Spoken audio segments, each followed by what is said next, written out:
ছেলেদের অ্যাকাউন্টে এবার ঢুকবে কড়কড়ে 25,000 টাকা। মুখ্যমন্ত্রী মমতার যুবসাথী প্রকল্পকে টেক্কা দিয়ে এবার বিজেপির নতুন ভাতা 25,000 টাকার। মাত্র 18 বছর বয়স থেকেই দেশের প্রত্যেক ছেলেরা পাবে এবার 25,000 টাকা করে নগদ, তাও আবার প্রত্যেক মাসে। আর সবচেয়ে বড় কথা, লাগবে না কোনো মাধ্যমিক পাসের সার্টিফিকেট।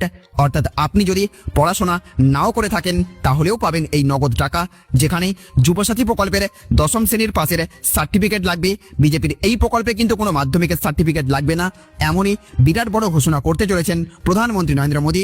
মহিলাদের লক্ষ্মীর ভাণ্ডারের পর এবার ছেলেদের নতুন ভাণ্ডার।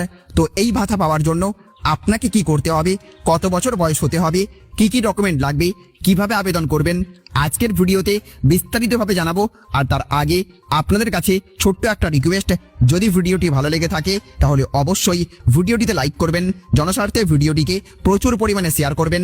বিশেষ করে দেশের সমস্ত বেকার যুবকদের কাছে এই ভিডিওটি পৌঁছে দেবেন, যাতে তারাও এই সুখবর সম্পর্কে জানতে পারেন।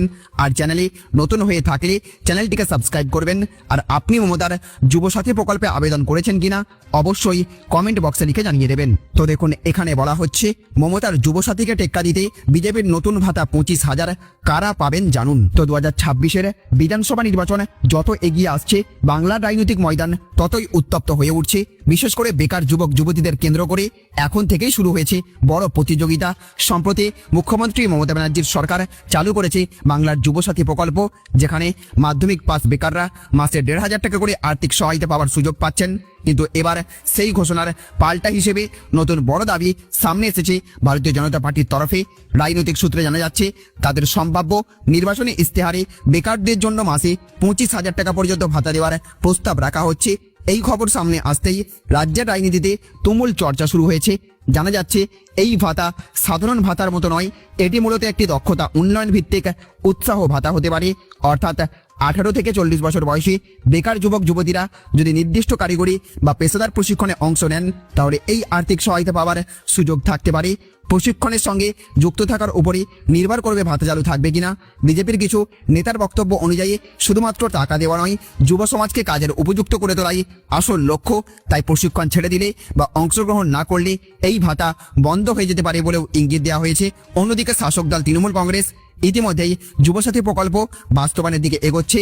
ফলে একদিকে নিশ্চিত 1,500 টাকার ভাতা, অন্যদিকে সম্ভাব্য 25,000 টাকার বড় প্রতিশ্রুতি। এই দুইয়ের মধ্যে তুলনা এখন সাধারণ মানুষের আলোচনার বিষয় হয়ে উঠেছে। রাজনৈতিক বিশ্লেষকদের মতে বেকার যুবক যুবতীরাই এই নির্বাচনে বড় ফ্যাক্টর হতে চলেছেন। তাই তাদের মন জিততেই দুই পক্ষই ভিন্ন ভিন্ন কৌশল নিচ্ছে। কেউ সরাসরি আর্থিক সহায়তা, কেউ আবার বড় অঙ্কের ভাতা এবং কর্মসংস্থানের প্রতিশ্রুতি দিচ্ছে। সব মিলিয়ে এখন সবচেয়ে বড় প্রশ্ন, বাস্তবে কোন প্রতিশ্রুতি কার্যকর হবে? মমতার 1,500 টাকা নাকি বিজেপির সম্ভাব্য 25,000 টাকা? সেই উত্তর মিলবে আগামী দিনে। ভিডিওটি ভালো লাগলে অবশ্যই একটা লাইক করবেন, বন্ধুদের সঙ্গে শেয়ার করবেন এবং এমন গুরুত্বপূর্ণ আপডেট সবার আগে পেতে চ্যানেলটিকে অবশ্যই সাবস্ক্রাইব করে রাখবেন। ভালো থাকবেন, সুস্থ থাকবেন।